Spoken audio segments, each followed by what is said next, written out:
어르신의 건강과 행복을 위한 가장 든든한 노인복지 시설을 만들어가는 케어스토리 강성만 국장입니다.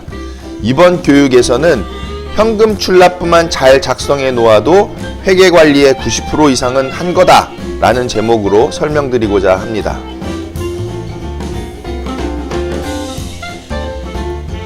재무회계 규칙에서는 매년 7월 15일까지 현금 출납부와 총계정 원장을 정보 시스템을 통해서 제출하도록 안내되어 있는데요. 여기서의 현금 출납부는 정보 시스템에 입력되어 있는 회계 자료들에 대한 현금 출납부를 말하는 것이고, 오늘 설명드리고자 하는 것은 이러한 모든 회계 자료들에 대한 토대가 되는 기초 자료 관리에 대한 것입니다. 즉, 회계 입력을 위한 그 대상이 되는 자료를 말하는 것인데요. 이 자료 하나만 잘 작성해 두어도 회계 관리의 90% 이상은 되었다고 보실 수 있겠습니다. 나머지는 정보 시스템에 입력해서 출력만 하면 되거든요.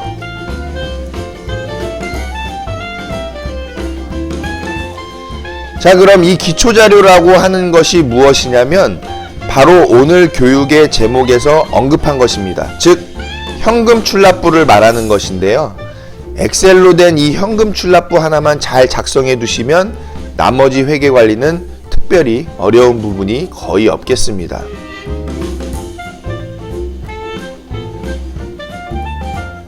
회계 관리에서 90% 이상의 높은 비중을 차지하고 있는 현금 출납부 작성법은 매우 중요한 교육인 만큼 집중해서 잘 들어주시기를 부탁드리겠습니다. 더불어서 현금 출납부 파일도 밴드를 통해서 함께 제공해 드리도록 하겠습니다.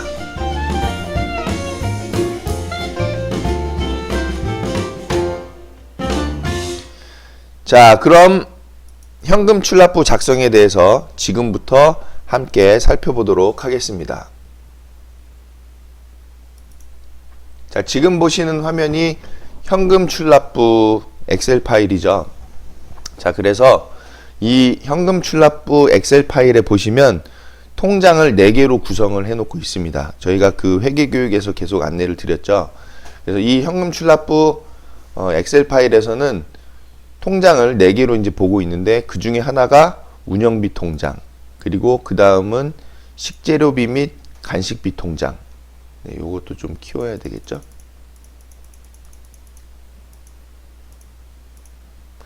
자, 그 다음은 보조금 통장.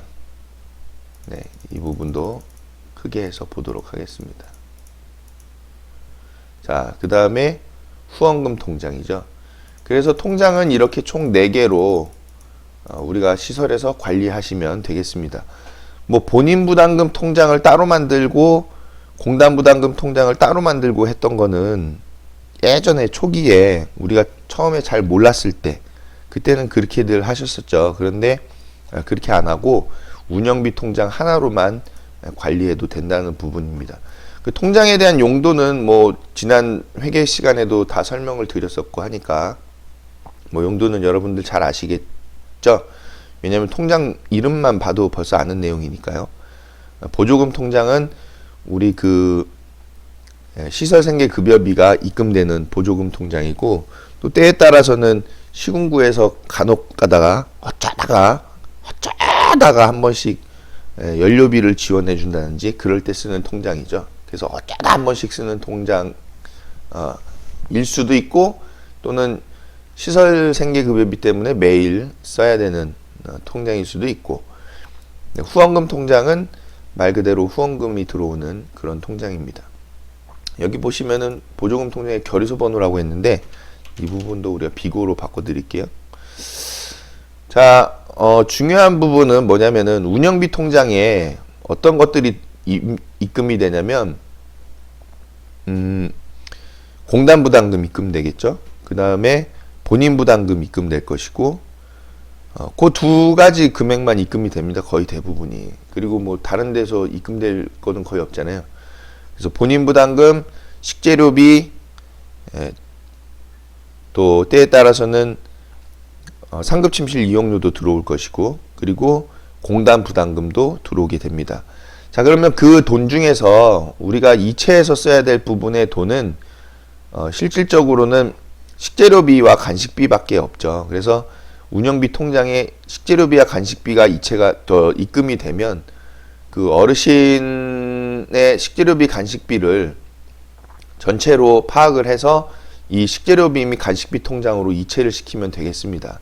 그래서 이체를 시켜서 여기서 식재료와 간식을 구매하는 데에 전적으로 사용하시면 되겠죠.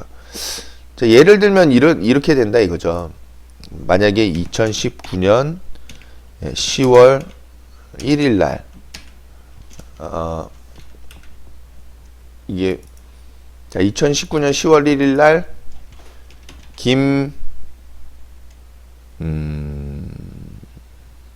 김케어 어르신께 입소비용 수입이 발생했다 이거죠. 입소비용 수입이 들어왔는데 요 상세 내역을 굉장히 구체적으로 작성하는 게 되게 중요합니다. 그래서 입소비용 수입만 쓰면 또 안 되겠죠. 그래서 이게 몇 월 수입이냐 라는 것까지 기재를 해야 될 것 같습니다. 그래서 김케어 어르신 입소비용 수입에 예를 들어 10월에 들어오면 09월 수입이 되겠죠. 자, 그러면 여기 10월 1일 날 들어오지는 않을 거고 아마 청구한 이후에 들어오니까 15일 정도 들어올 수 있을 것 같습니다. 그래서 김케어 어르신 입소비용 수입이 들어왔는데 자, 예를 들어 수입액이 56만 7,400원이다 라고 될 수 있겠죠. 자, 그런데 56만 7,400원만 딱 적어 놓으면 안 돼요. 실제로는 이 어르신의 구체적인 요 내용의 구체적인 내용을 다 적어줘야 되겠죠. 그래서 본인 부담금 수입은 얼마인지 예를 들어 21만 5,430원이다.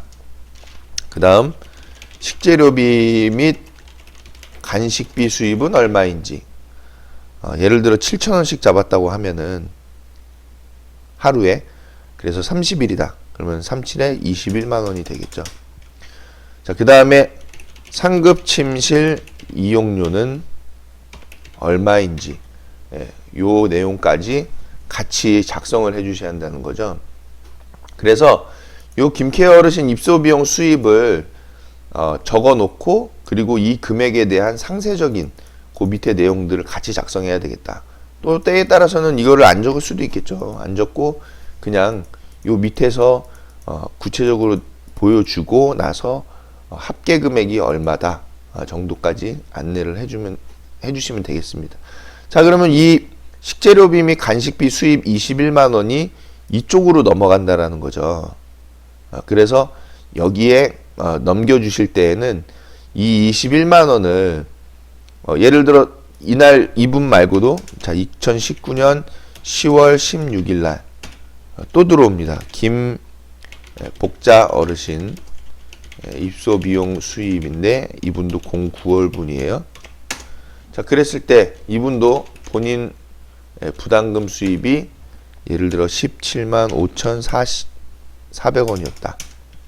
자, 그 다음에 식재료비 및 간식비 수입이 21만 원이었다. 자, 그 다음에 상급 침실을 안 이용하고 계신다고 우리가 가정하고, 자, 그랬을 때 지금 김복자 어르신 입소 비용 수입은 한목에 들어와 있겠죠, 통장에. 그래서 여기에 합계 금액이 적힐 텐데 대신에 합계 금액에서 본인 부담금 수입 얼마, 식재료비 및 간식비 수입 얼마로 구체적으로 세분화시켜 줘야 한다는 거죠. 그래서 요 금액 더하기 요 금액 해서 이 통장에 찍혀 있는 금액이 나와야 되겠다. 예를 들어 38만 5,400원이 되겠죠. 그럼 여기에 정확하게 써준다면 총수입이 될 거예요, 아마. 총수입으로 표현을 할 수 있을 것 같습니다. 자, 지금 그러면 김케어 어르신 21만원, 또 김복자 어르신 21만원 들어있죠. 지금 09월분에 해당하는 내용들이죠. 다 둘 다. 그래서 요 칸이 조금 모자르니까 어르신을 님이라고 바꾸도록 하겠습니다. 자, 그래서 요 지금 식재료비 및 간식비 이 두 개를 42만 원이잖아요.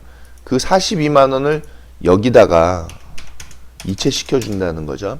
그래서 여기서 보면은 2019년 이체한 날짜가 나올 거예요. 예를 들어 이체를 18일 날 했다.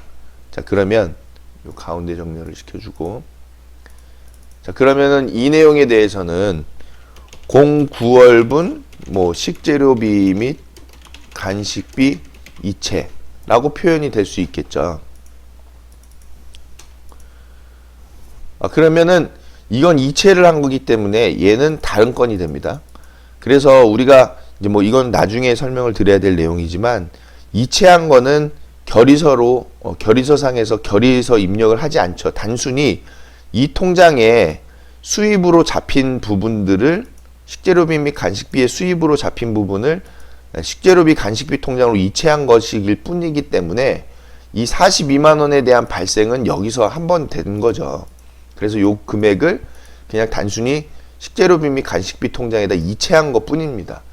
그렇기 때문에 이 내용은 수입 결의서도 지출 결의도 아닌 내용이다. 단순 이체다. 그리고 우리가 입력을 할 때에는 입력에서도 입력하지는 않겠죠. 대신에 이제 여기서 쓰는 부분에 대해서는 입력을 하는 것이죠.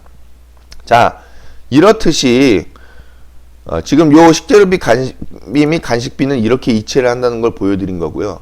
자, 이렇게 하는 것처럼 이 운영비 통장에 내역들을 기재를 하는 것인데, 이 운영비 통장과 이 통장, 또 식재료비 및 간식비 통장, 그리고 또 보조금 통장, 후원금 통장에는 우리가 통장이 있잖아요. 시설의 통장. 그 통장의 내역을 그대로 여기다 적어 놓는 겁니다. 통장의 내역하고 동일하게 이 현금출납부에다가 작성한다는 것이죠. 자, 통장에 있는 내역을 그대로 작성하는데, 통장에 있는 걸 그대로 쓰는 겁니다. 여기다가 그대로 쓰는데, 대신에 이 상세 내역을 구체적으로 풀어서 다 작성을 해야 되는 겁니다. 구체적으로 아주 풀어서. 자, 그러면은 지금 제가 본 것처럼 김케어님 입소비용 총수입으로 09월분에 지금 입금이 됐죠. 그래서 이게 예를 들어 425,430원일 거예요. 요 두 개 금액을 합치니까. 자, 그래서 요 세입액이 이렇게 발생이 되어 있다. 그러면은 합계 금액에도 지금 빵원부터 시작했다고 하면은 425,430원이 남아 있겠죠. 그리고 요 밑에는 구체적인 내용이다라는 거죠. 그래서 이거를 안 적어도 큰 상관은 없어요. 여기서 보여주고 있기 때문에. 그런데 정확하게 나타내 준다고 하면은 여기다가도 작성을 해 주실 수 있겠죠. 425,430원으로 통장에 찍힌 내역이니까. 아니면은 이거를 이쪽으로 옮겨줘도 되겠죠. 215,430원을 이쪽에다가 작성해 줄 수도 있겠습니다. 자, 요거를 우리가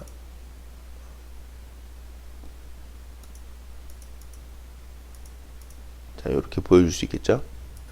자, 그래서 이 현금 출납부의 제일 중요한 포인트는 뭐 두 가지인데, 하나는 통장에 있는 내역을 그대로 이 현금 출납부에다가 옮겨서 작성한다가 첫 번째고, 두 번째는 그 내역들을 우리가 구체적으로 확실하게 알 수 있도록 작성해야 한다는 겁니다. 자, 그래서 지금 이제 보시는 것처럼 이렇게 작성을 하는데요. 구체적으로. 자, 이 금액도 지우고. 자, 예를 들어 2019년 10월 17일 날. 자, 여기에 자동차 유류비가 발생을 했습니다. 유류비. 그럼 다 세출이 되겠죠. 그래서 78,000원을 우리가 썼어요. 자, 그래서 남아있는 금액이 예를 들어서 200, 20, 100, 1000만, 10만, 100만. 통장에 남아있는 거죠. 그래서 통장에 있는 거 그대로 적는 겁니다. 그대로. 자, 그런데 자동차 유류라고 해서 78,000원을 적었어요. 이게 어떤 내역인지 구체적으로 알 수 있나요? 모른다는 거거든요. 그렇기 때문에 자동차 유류라고만 적으면 안 되고, 김복자님 병원 이용 이라고 하면은 정확하게 알 수 있겠죠. 무슨 사유 때문에 자동차 유류비를 썼는지를 우리가 알 수 있는 겁니다. 그런데 만약에 그냥 자동차 유류로만 적어 놓으면은 알 수가 없겠죠. 어떤 일에 그 자동차 유류를 쓴 건지, 시청을 다녀온 건지, 어디를 다녀온 건지 알 수가 없습니다. 그렇기 때문에 이 상세 내역을 구체적으로 작성해 주시는 것이 가장 중요하다. 왜냐하면 여기 상세 내역에 구체적으로 작성을 해 주셔야만 이걸 가지고서 사회복지 정보 시스템에다가 입력을 해야 되는 것이거든요. 그렇기 때문에 중요한 포인트 중에 하나인 상세 내역을 구체적으로 알 수 있도록 작성해야 된다라는 것이 매우 중요한 내용입니다. 또 써볼까요? 2019년 10월 18일 날 고무장갑과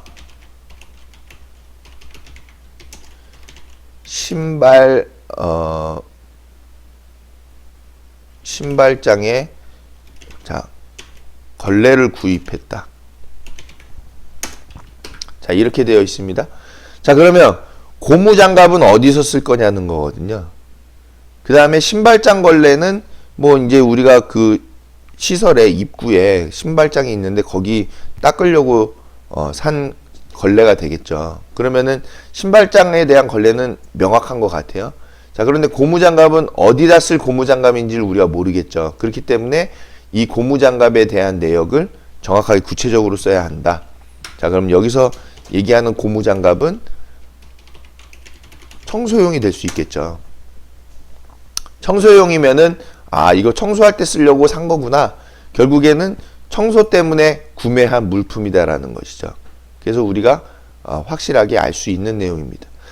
자, 근데 재밌는 내용 하나를 말씀드리고 싶은 게 있는데 이 일자별로 건수가 근데 여기서 먼저 이 세출액을 적어줘야 되겠죠. 그래서 15,000원을 썼다. 자, 그러면 여기서 250만원에서 15만원이 적혀있죠. 자, 그럼 15,000원을 빼면 248만 5천원이 남겠죠. 뭐 이제 통장에 있는 내역 그대로 쓰는 거니까 이 금액들은 뭐 통장에 있는 대로 그대로 써주시면 됩니다. 요 내용만 구체적으로 잘 작성해 주시면 되는 거죠. 자, 근데 이런 자잘한 것들이 쌓이면은 결의서를 한 건씩 입력하게끔 돼요. 이 일자별로.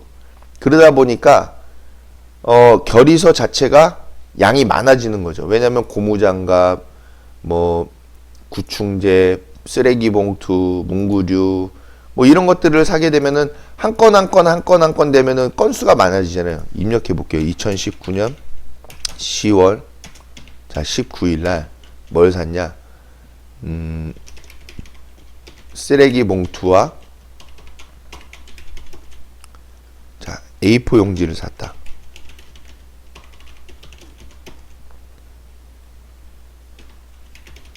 자, 이렇게 사서 3만원이 든다.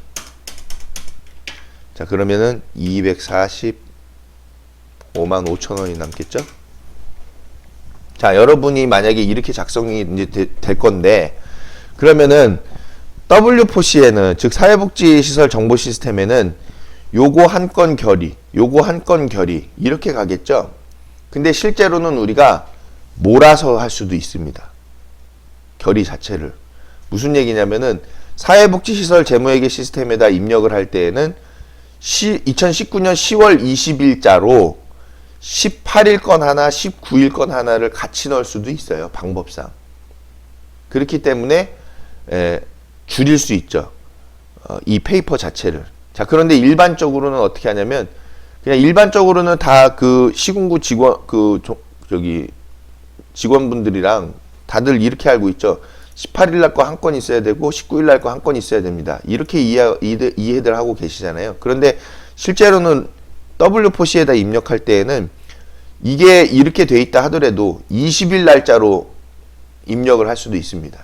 20일 날짜로 입력하되 18일 날 구매한 내역, 19일 날 구매한 내역을 20일 날에 결의를 해서 18일, 19일자 거에 대한 부분을 승인낼 수 있는 시스템이 되어 있는 거거든요. 꼭 여러분들이 아시는 18일 건 하나, 19일 건 하나로 처리하지는 않습니다. 방법상 그렇게 돼 있는 것도 여러분들 그냥 알아두시는데 일반적으로는 제가 방금 말씀드린 것처럼 18일 날 건 하나, 요건 하나, 또 요건 하나 해서 페이퍼를 각각으로 2개를 뽑는다는 거죠. 근데 제가 방금 말씀드린 방법으로 한다고 하면은 그냥 페이퍼는 한 건만 나옵니다. 그럼 결론적으로는 뭐냐면은, 자, 더 적어 볼게요. 요거를 좀 설명을 드리려면 2019년 10월 20일 날 기저귀 구매를 했어요. 그래서 기저귀를 10만 원을 썼다. 그러면 235만 5천 원이 되겠죠. 자, 그 다음에 2019년 10월 24일 날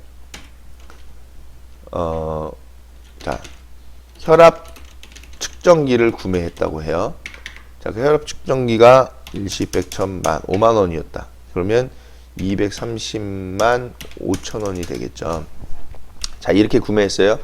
자, 그러면 롱텀 케어에, 더블 포시에 입력할 때에는 얘하고 이 건은 수용비 및 수수료로 들어갈 거예요. 자, 그 다음에 이 건에 대해서는 수용기관 경비로 들어갈 겁니다. 그리고 이 건에 대해서는 의료비로 기재가 되겠죠. 입력이 되겠죠.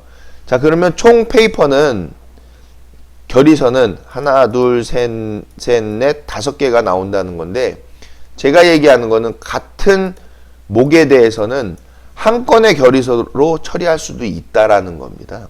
그래서 페이퍼가 4개가 나올 수도 있는 방법이 있다라는 거죠. 근데 일반적으로는 5건으로 만들어야 되는 건가 보다라고 꼭 이해들을 하고 계시는 상황이죠. 지금 이제 전체적인 업무에 있어서는. 그런데 4건으로도 줄여서 만들 수 있다라는 것을 여러분들 아시면 좋겠고, 이런 혈압 측정기 같은 경우에는 꼭 의료비로 처리 안 할 수도 있죠. 그냥 수용비 및 수수료로도 처리할 수 있는 내용입니다. 이런 것들하고 똑같이. 그런데 의료비로도 목에다가 넣을 수도 있는 거기 때문에 여러분들이 그 부분은 이제 나중에 입력을 할 때 우리가 다시 한번 말씀드리기로 하고, 어쨌든 지금 말씀드리고 싶은 내역은 통장에 있는 기재되어 있는 내역을 아주 구체적으로 이 현금 출납부에 그대로 작성해 주셔야 한다라는 부분을 보여드리는 겁니다.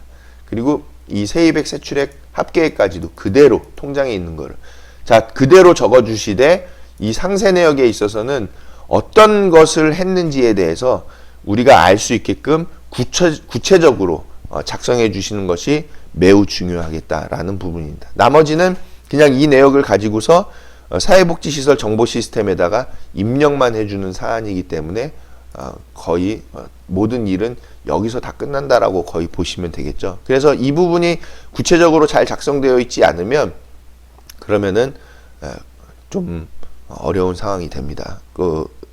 W4C에다가 입력을 할 때에 부정확한 내용들이 많이 발생을 하겠죠. 자, 그 다음에 이 현금 출납부 이 지금 엑셀 파일에서는 결국에는 통장에 있는 내역을 그대로 작성을 하는 것인데, 자, 예를 들어서 2019년 10월 25일 날 시설 자동차도 아니에요.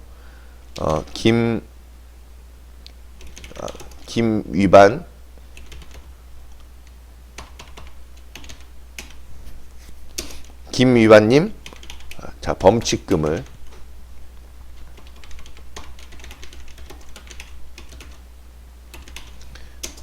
납부했다고 칠게요. 얼마였냐면 10만 원이었습니다. 그러면 220만 5천 원이 되겠죠. 자, 그래서 비고에 보니까 뭐냐면 속도 위반이었어요. 그것도 김행복 어르신 병원 이용 중에. 자, 이렇게 되어 있다. 예를 들어서 이런 건이다. 자, 이거 납부하면 안 되겠죠. 왜냐면은 병원을 이용하러 가는 어르신의 이제 병원 이용을 위해서 어르신을 모시고 지금 병원에 가는데 속도 위반을 한 내용이거든요. 자, 속도 위반은 실제로는 하면 안 되겠죠. 지금 우리 그 일반 차량이고 응급 차량이 아니기 때문에 속도 위반을 할 수가 없습니다. 자, 그런데 만약에 생명에 지장이 있는 아주 위급한 상황일 때는 얘기가 조금 달라질 수 있겠지만은 일반적으로 그냥 우리가 병원을 이용하는 그런 상황에서는 속도 위반에 대한 부분은 당연히 시설 회계에서 나갈 수가 없죠. 그렇기 때문에 첫째로는 위반을 하면서까지 병원 이용이라든지 그런 내용들을 우리가 일처리는 할 수가 없다. 법을 위반하면서까지. 그렇기 때문에 이 자동차 범칙금 같은 경우는 납부를 할 수가 없습니다. 자, 근데 어쨌든 납부를 했어요. 여기 시설 회계에서. 자, 그럼 어떻게 해야 돼요? 이 사실을 알게 되었다. 이거 납부하면 안 돼요. 그럼 어떻게 해야 돼요? 자, 2019년 10월 26일 날 김 위반님 자동차 범칙금 반납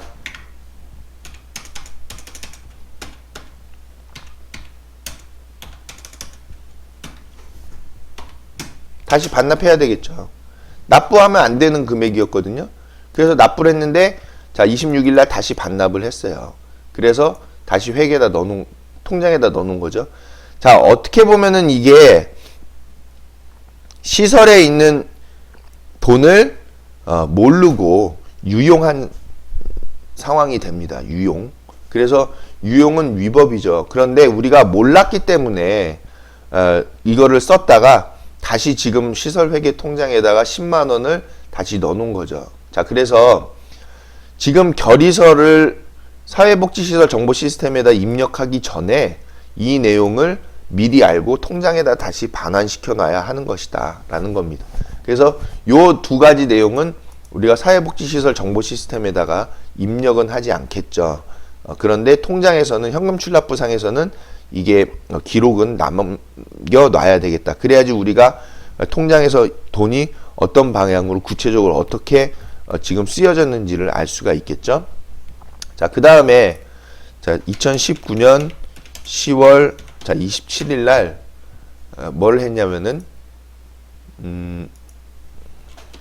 김 땡땡 요양보호사님 09월분 아니 자 10월분 급여를 지급을 했어요. 급여를 얼마 지급했냐? 일시 100, 1000만, 10만, 100만 원을 지급했어요. 자, 그러면 이제 남는 거는 30만 5천 원이 남겠죠? 자, 급여를 지급했는데 이분 급여 200만 원을 딱 지급했다. 자, 200만 원을 딱 끊어서 얘기하기는 어려우니까 187만 6,980원이었다. 자, 이렇게 얘기할게요. 자, 그럼 이 금액에서는 이미 본인의 근로소득세, 그리고 본인의 지방세, 그리고 본인이 낼 4대 보험료는 다 공제가 된 상태로 급여가 지급된 거겠죠. 그래서 실제로는 이분의 급여는 210만 원 정도가 될 겁니다. 자, 그런데 이미 원천징수, 즉 급여를 지급할 때에 전체 급여에서 이 근로자가 납입할 근로소득세와 지방세, 즉 주민세, 그 두 가지 부분을 원천 징수해서 빼고, 그리고 4대 보험료에 대한 근로자 분도 빼고 지급을 한 거죠. 그래서 이 부분이 이제 그런 내용으로 지금 이해를 하실 수 있는 겁니다. 자, 그러면은 김땡땡 요양보호사님은 직접 인건비죠. 그래서 우리가 요 10월 27일 날 건에 대해서 입력을 할 때에 김땡땡 요양보호사님의 급여로 들어가게 되겠다. 자, 근데 10월 27일 날 또 누구도 했냐면은 박땡땡 조리원님 10월분 급여도 나갔습니다. 그래서 190만 5,460원이 나갔다고 쳐요. 190만 5,460원. 자, 그럼 여기 마이너스죠, 지금. 자, 그래서 요 중간에 이제 돈이 들어온, 돈을 다른 돈을 또 넣었다고 치고, 자, 그래서 여기에 뭐, 자, 2만 원이 남았다라고 해요. 자, 그러면은 지금, 이분은 직접 인건비고, 이분은 간접 인건비에 해당하겠죠. 그럼 직접 인건비는 누구냐? 다시 한번 짚어서, 요양보호사, 간호조무사, 물리치료사, 작업치료사, 사회복지사가 직접 인력이 되겠죠. 나머지 인력들은 다 간접 인력입니다. 그래서 입력할 때에 지금 직접 인력, 간접 인력이죠. 자, 그 다음에 또 있다고 해요. 김땡땡 요양보호, 자, 박땡땡 요양보호사님, 자, 10월분 급여였다. 자, 이분은 좀 더 나서 192만 4,580원이었다. 자, 그러면은 지금 이분하고 김땡땡 요양보호사님하고 박땡땡 요양보호사님은 직접 인건비죠. 그래서 요 두 분을 묶어서 입력할 수도 있습니다. 10월 27일 날. 자, 그런데 결의를 따로따로 할 수도 있겠다. 그 입력하는 방법의 차이인 거지, 그 시군구 직원분들은 꼭 이게 따로 돼서 종이가 따로 나와야지 그게 맞는 줄 알고 있어요. 그렇지는 않다는 겁니다. 한 페이퍼 안에 이 두 개가 같이 출력이 기재가 돼 있어도 상관은 없겠다. 다만 직접 인건비와 간접 인건비는 구분을 해서 입력이 돼야 되겠죠. 이 사회복지 재무회계 시스템에, 사회복지 시설 정보 시스템에는 그렇게 입력이 되어야 되는 것이지 꼭 페이퍼가 두 개 나와야 되는 거는 아니다. 근데 여기 이제 오늘 교육에서 중요한 내용은 이 현금 출납부상에서 이렇게 구체적으로 보여줘야 한다는 것이라는 거죠. 자, 그래서 급여를 지급하고 있는데, 자, 2019년 10월 29일 날 뭐가 발생했냐면은 4대 보험료가 납부가 됐어요. 4대 보험료가 185만 4,760원이었다고. 자, 가정을 할게요. 4대 보험료가 다 납입이 됐다. 자, 그럼 첫째, 이 금액에 대해서 우리가 몇 월분 4대 보험료인지를 모릅니다. 그럼 고지서에 몇 월분이란 게 나오겠죠. 자, 그래서 4대 보험료가 실제로는 10월 29일 날 나오지는 않아요. 조금 더 후에 나오죠. 월초 정도 때. 자, 그래서 요 금액이, 요 4대 보험료가 몇 월분이냐 도대체. 자, 그래서 예를 들어서, 자, 10월분이라고 해요. 자, 10월분이면은 2019년 11월 예를 들어 2일 날 나왔다. 10월분이 나왔겠죠. 자, 그러면 이 4대 보험료에 지금 10월분이 나왔는데 그냥 10월분 4대 보험료로 끝나는 게 아니고, 자, 이 안에 직접 인건비의 4대 보험료는 얼마, 간접 인건비의 4대 보험료는 얼마, 이렇게 기재가 돼야 하는 상황이 되겠죠. 그러면 여기서는 실제로는 김땡땡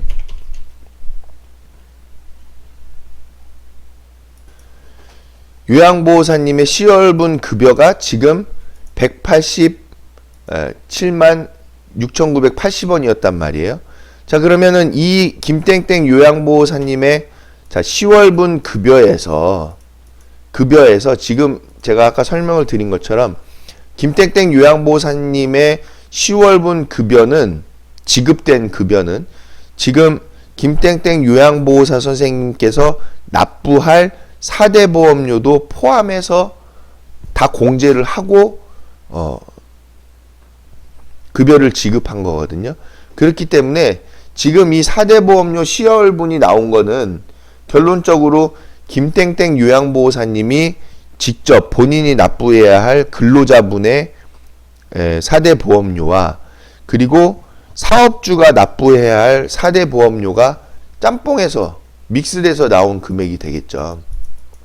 그렇기 때문에 우리가 이 내용을 사회복지시설 정보시스템에다 이제 입력을 할 때에는, 그때에는 이 4대 보험료를 전부 다 해서 입력하는 게 아니라 이 내용 안에서도 근로자 납부분은 제외하고 사업주가 납부할 부분만 작성해서 기재를 하게 되어야 되는 상황입니다. 즉 뭐냐면은 2019년 10월 27일 날 김땡땡 요양보호사님의 10월분 급여가 발생을 했는데 이 금액을 적는 게 아니죠. 정보 시스템에다가는 이 금액을 적는 것이 아니라 이 금액에서 근로자가 낼 4대 보험료가 제외되고 지급이 된 거거든요. 즉 예를 들어서 김땡땡 요양보호사 선생님의 급여가 200만 원이었다. 200만 원이었는데 이분이 낼 4대 보험료가 예를 들어서 10만 원이라고 해요. 그럼 지급된 금액은 190만 원이 지급이 된 거거든요. 근로자가 낼 부분에 4대 보험료를 빼고. 그렇기 때문에 10월 27일 날 사회복지시설 정보시스템에 입력되어야 할 김땡땡 요양보호사님의 급여는 그 10만 원 제외하기 직전의 금액인 200만 원이 입력이 되어야 되는 것이겠죠. 자, 어쨌든 여기서 중요한 부분을 지금 말씀드리고 싶은 거는 두 가지입니다. 뭐 이제 이거 얘기가 깊어지는 건데 두 가지는 뭐냐면 하나는 이 현금 출납부 작성은 통장에 있는 내역을 그대로 여기다 작성을 하는 것. 그리고 두 번째는 그 내역을 굉장히 구체적으로 통장에 찍혀 있는 부분이 어떤 내역으로 지급이 된 것인지를 구체적으로 작성을 해야 한다는 것이죠. 그래서 그 구체적으로 작성된 내역을 가지고서 정보 시스템에다가 이거를 보면서 입력을 하는 것이기 때문에 이 내역 자체가 굉장히 디테일하게 작성될 필요가 있다라는 것을 마지막으로 강조를 해서 설명을 드리고 싶습니다. 자, 이제 좀 요거를 얘기를 했기 때문에 좀 정리를 이제 해서 말씀을 드리자면은 자, 4대 보험료도 지금 만약에 11월 2일 날 나갔다. 185만 4,760원이. 그러면 이 금액은 근로자가 지금 김땡땡 요양보호사 선생님께서 이미 납입해야 할 근로자분과 사용자분이 합산이 되어 있는 거기 때문에 우리가 정보 시스템에다 입력을 할 때에는 이 금액 그대로 입력하는 것이 아니라 직접 인건비와 간접 인건비를 나눠서 그리고 보험별로 별도로 입력을 해야 되는 것이죠. 그래서 이 인건비에 대한 입력은 급여 대장을 보면서 급여 대장에 있는 내용을 가지고서 입력이 이루어져야 할 것이다 라는 겁니다. 그래서 이 입력에 대한 부분은 저희가 추후에 다시 설명을 드리기로 하고 오늘은 이 현금 출납부 작성에 대한 부분만 이제 보는 거니까 이 현금 출납부 작성을 두 가지 방금 말씀드린 대로 하나는 구체적으로 그리고 하나는 통장에 있는 내역 그대로 작성하는 것으로 여러분들이 아시고 이 현금 출납부를 잘 관리해 주시기를 부탁을 드리겠습니다. 자, 그렇게 해서 이 현금 출납부만 잘 작성을 해 주시면 그 이후에는 이 현금 출납부 내역을 가지고 우리가 정보 시스템에다가 입력하는 부분에 대해서는 이제 요걸 가지고서 이 내용을 그대로 보고서 우리가 정보 시스템에다 입력하는 것이기 때문에 그 방법은 추후에 다시 한번 설명드리기로 하고 이 현금 출납부는 딱 두 가지입니다. 하나는 통장의 내역 그대로 그리고 하나는 구체적으로 어느 부분에 돈이 쓰여졌는지를 정확하게 기재를 해주시면 우리 회계 입력을 위한 회계 관리를 위한 90%의 기초 자료는 다 마련이 되었다라는 부분으로 이해를 할 수 있겠습니다. 자, 여기까지 해서 현금 출납부 작성법에 대해서 살펴봤고요. 궁금하신 내용이나 질문이 있으시면은 댓글이나 또는 연락을 부탁드리도록 하겠습니다. 감사합니다.